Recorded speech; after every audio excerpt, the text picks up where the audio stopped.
My girlfriend said, "It's not cheating, it's polyamory. You need to be open-minded."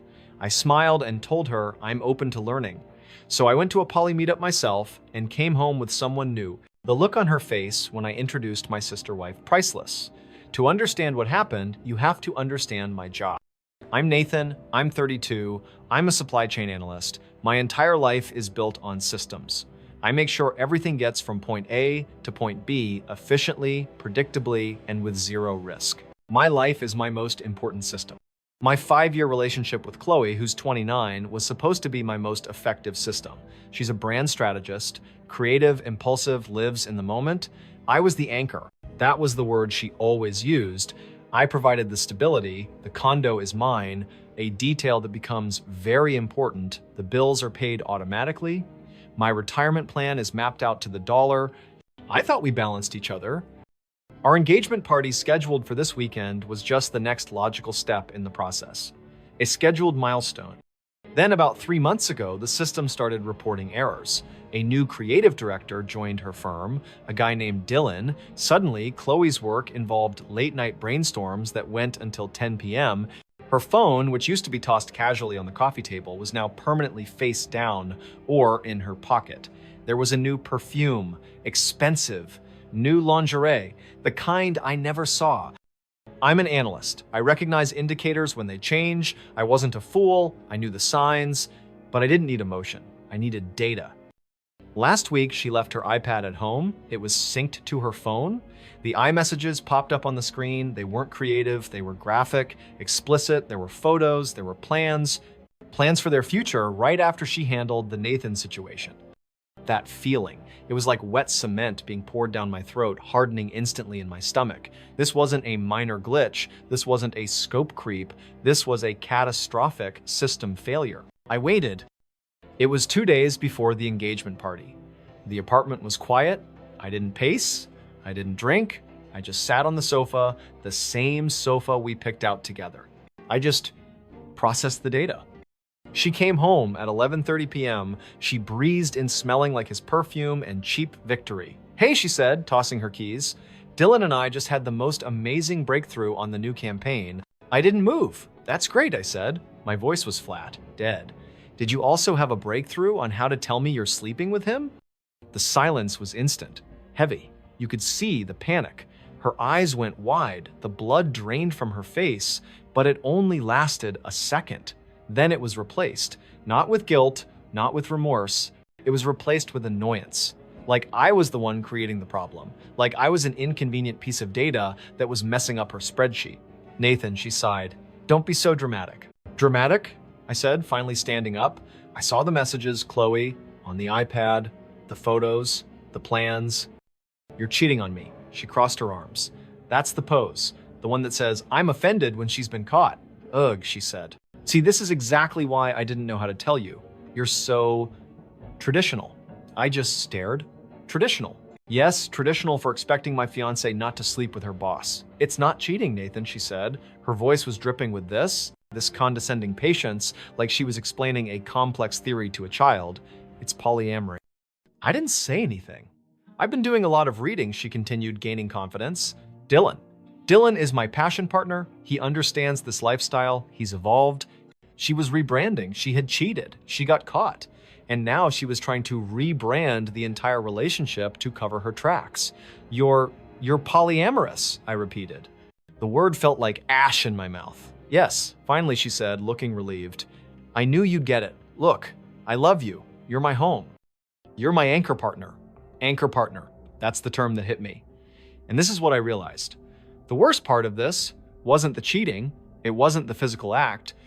The worst part was the sudden, cold realization that in her story, I wasn't the co-star. I was infrastructure. I was the power grid, the plumbing, the stable foundation she needed so she could build her real life, her passion life, somewhere else. I wasn't a partner. I was a utility, a support role. She needed my stability, my condo, my share of the bills, so she could be free to be impulsive and creative with Dylan. "He's different," she said. "He's passion. He's creative energy. It doesn't take away from what we have. It adds." She stepped toward me like she was the generous one. "And you have to accept it," she said. The steel was back in her voice. The annoyance was gone, replaced by a firm, entitled mandate. This is who I am. If you love me, you'll be open-minded. This is the new enlightened way. Monogamy is just, ouch. It's so possessive, Nathan. She actually thought this would work. And then she delivered the final blow. The engagement party is still on, she said, as if it were obvious. It's the perfect opportunity, really. It's the perfect time for you to show everyone, our friends, our families, how progressive and evolved you are. You want me to welcome him at our party? Of course, she said, smiling. He'll be there anyway. This is just being honest about it. This is us evolving together. She looked at me, waiting, expecting me to just download the new software update, expecting me to just evolve. And in that moment, seeing her smug, self-satisfied face, a switch flipped. It wasn't anger, it wasn't sadness, it was just supply chain analysis. My brain just kicked into work mode. Risk identified Chloe is an arrogant, manipulative gaslighter. She is attempting to unilaterally rewrite the terms of our contract to maintain my stability while pursuing her passion. She believes I am a simple, traditional system that can be easily reprogrammed. Goal: terminate the relationship, protect my assets, liquidate the shared project with maximum efficiency. Mitigation strategy: radical compliance. I looked at her. I let out a long breath. Wow, I said, running a hand through my hair. Polyamory. I never considered that. I forced a look of dazed, wide-eyed confusion. You're right, I said, my voice shaking just a little. You're right. I'm being traditional. I'm being possessive. Her face lit up, smug, victorious. Oh, Nathan, she said, her voice softening as she stepped forward to pat my arm. It's okay. It's a lot to take in, I know, but you'll see. This is better for us. I am willing to learn, I said, for us. She actually beamed. She bought it 100%. This is amazing, she said, kissing my cheek. You're amazing. Look, I'm going to give you some space to process. I'll probably stay at Dylan's tonight. But you do your research. We'll talk tomorrow. We'll build our new open life. She practically skipped out the door. She thought she had won. She thought I was just downloading the update. I sat there in the silence of my apartment for a full 10 minutes. The system failure was contained. Now it was time to execute the mitigation plan. I picked up my phone. My first move: research. She had sent me links to forums and articles. I read them, all of them. I didn't just skim, I studied. I felt like a spy learning a foreign language. I learned their words. Compersion. The feeling of joy you get from seeing your partner happy with someone else. Kitchen table. The style where all partners, new and old, can hang out together in harmony. And most importantly, the core tenets: radical honesty and full equality. Perfect. If we were going to follow these rules, we were going to follow all of them. My second call was to my cousin Maya. Maya is 30. She's a family law attorney. She is the sharpest, scariest, and most terrifyingly brilliant person I know. She answered on the second ring. Nathan, she said, this better be good. I'm billing by the hour. Hey Maya, I said, quick question. How do you feel about improv theater? I hate it, she said. Why? And how do you feel about enlightened polyamory? There was a pause. Nathan, what did she do? She's rebranding, I said. And she wants to do it publicly at our engagement party on Saturday. Another pause. This one was different. Oh, that's audacious, Maya said. I could hear the smile in her voice. What's the play? I need a primary partner, I said. I need you to come to the party late. You'll be the star of a one-act play titled My Evolved Relationship. I'm in, she said instantly. On one condition. Anything. I get to write my own lines. And I'm bringing my briefcase. Done, I said. Good, she replied. See you Saturday, anchor baby. The plan was set. The assets were in position. All I had to do now was wait for the party. Saturday night, the apartment was full. 50 guests. Friends, family. Chloe's mother Brenda was there holding court by the appetizers. And Chloe, she was glowing, showing off the ring I paid for. Dylan was there too, hovering near her, looking smug. He was already acting like he owned the place. Chloe drifted over to me, champagne in hand. She squeezed my arm. Thank you for being so open-minded, she whispered, like she was praising a dog for learning a new trick. I just smiled. I'm completely open, Chloe. You taught me. I picked up a spoon and tapped my glass. The chatter died down. Hi everyone, I said, my voice projecting across the room. Thank you all for coming. It means the world to us. Chloe beamed, sliding her arm around my waist. Chloe and I are so excited to start this new chapter. And in that spirit, we wanted to share an exciting new development in our relationship. I looked around the room, I had their full attention, we've decided to evolve, we're embracing an open relationship, a polyamorous structure. You could hear a pin drop. I saw Chloe's mother, Brenda, freeze her wine glass halfway to her mouth. Chloe's smile froze. It became a hard plastic thing. Nathan, she hissed her fingers, digging into my side. What are you?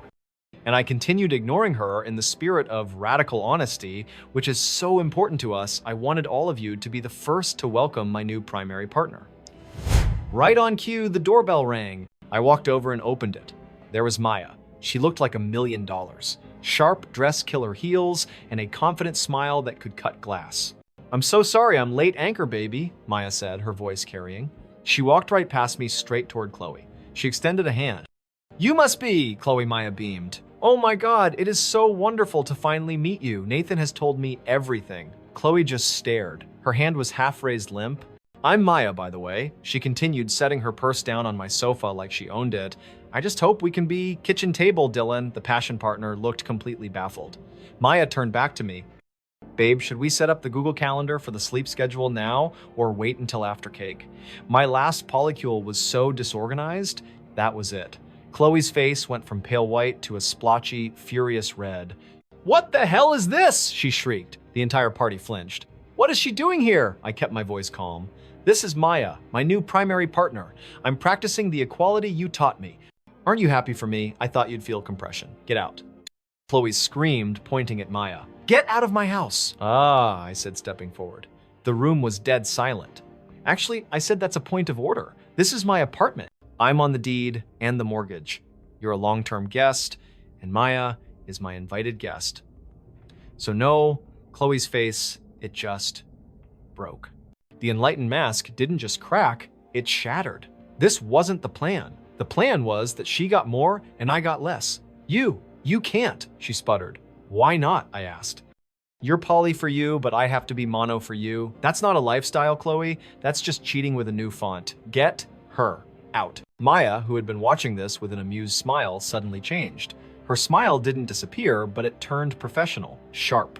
Chloe, she said, her voice cutting through the tension. She reached into her designer purse and pulled out her briefcase. She clicked it open.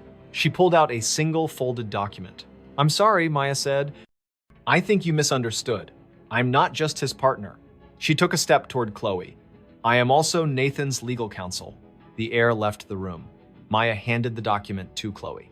This is a formal 30-day notice to quit. As a guest in Nathan's home, your non-paying tenancy is hereby revoked due to a clear breach of our shared domestic agreement. Chloe just stared at the paper. Maya looked at her, then at me, then at the shocked guests. Congratulations on the engagement. Chloe just stood there holding the paper, her mouth open. Her mother, Brenda, rushed to her side. The party was over, and this is the difference between us. Chloe reacts with chaos. She screams, she demands, she throws a tantrum. She uses emotion as a weapon. I don't. I use emotion as fuel. My anger, my sense of betrayal. I don't waste it by yelling. I channel it. I convert that raw energy into methodical, logical, and irreversible action. She wanted to cause a scene. I just wanted to terminate the lease. And that's exactly what I did.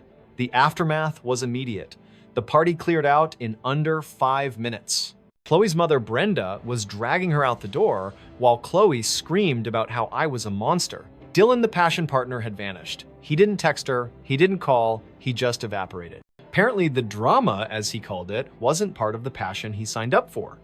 Especially now that her access to my apartment and my stability was gone. You'd think that would be the end of it, but people like Chloe don't accept systemic failure. They just reboot and try a different attack. A week later, I was served. She was suing me for $15,000. She was claiming emotional distress, wrongful eviction, and my personal favorite unpaid equity for the emotional labor she had invested in our relationship and my condo. She was literally sending me an invoice for 5 years of being my girlfriend. My mitigation plan wasn't finished. It needed a firewall. The move-out day was tense. Maya was there as my legal counsel. Chloe brought her mother, Brenda. Chloe was doing her best impression of a frail victim. She spent the whole time sighing and dabbing at her eyes. Her mother Brenda just glared at me. I can't believe you're doing this to her. After everything she gave you, I just pointed to the boxes. Please stick to the inventory list. Then Chloe went for the painting. It was a diptych, a set of 2 panels that formed one image. We had it commissioned for our 2nd anniversary. It cost $2,000. One panel was spring and summer, the other was fall and winter. It was symbolic. Our past and our future. I'm taking this, she said, her voice suddenly much stronger. She lifted it off the wall. No, I said calmly, her head snapped around. What? We bought this together. It's ours. We did, I agreed. It's a set of 2. You broke the set, so we each get one. I walked over. I took the spring and summer panel from her hands. I picked up the fall and winter panel and held it out to her. You can have this half, I said. Fair is fair. The sick victim act vanished. Instantly, her face, which had been pale and mournful, contorted with pure, unfiltered rage. This was the real Chloe. You can't, she hissed. I just did. Take your half, Chloe, and the rest of your things, and go. She looked at the fall and winter panel in her hand. She looked at the spring and summer panel in mine. She let out this sound, this primal hiss, and she threw her half of the painting onto the floor. The frame cracked. Then she stormed out. So much for being too weak to stand. The final step was the legal mediation. We sat at a long table. Chloe, her mother Brenda, and their lawyer, me and Maya. Chloe gave a tearful, rehearsed speech. She talked about how I had humiliated her, how I had brought a stranger into our home to torture her, how I had acted out of spite and jealousy, how I had caused her so much emotional distress that she couldn't work. Her lawyer presented the demand for $15,000. Then the mediator looked at me. Mr. Nathan, your side. I just pushed a stack of papers across the table. That's unnecessary, Maya said. We only need one thing. The mediator looked at the top page. It was the printout of the iMessage. The one where Chloe first called me her anchor partner and Dylan her passion partner. The one where she defined the new terms. The mediator read it. He read it again. He looked at Chloe. Ma'am, he said, and I could tell he was fighting a smile. You are suing him for emotional distress, for accepting the relationship structure that you demanded. Chloe started to sputter. He did it to punish me. He didn't mean it. The mediator held up a hand. I don't care about his intent, the mediator said.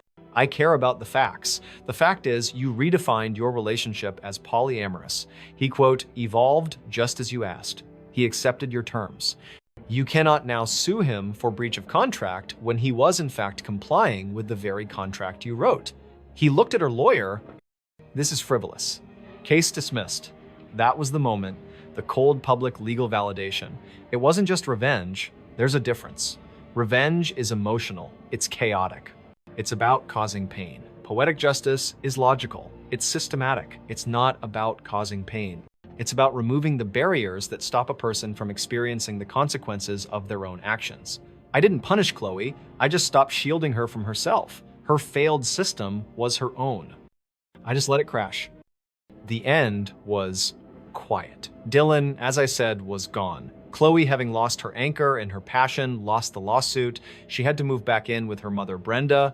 I heard she's still at the same firm as Dylan. I can't imagine those creative brainstorms are very productive anymore. The system had failed. So I sold the condo. Too many system errors stored in those walls. I'm in a new place now, smaller maybe, but optimized, clean. I kept my half of the painting. Spring and summer. Seems about right. My old relationship system failed catastrophically. It was built on faulty assumptions, bad data, but the system reboot procedure, that worked perfectly. It identified the malfunction, it isolated the corrupted files, and it executed a clean termination. Now it's time to start designing a new system, a better one. Here's the lesson I learned. Never, ever accept a set of rules that applies differently to you than it does to them.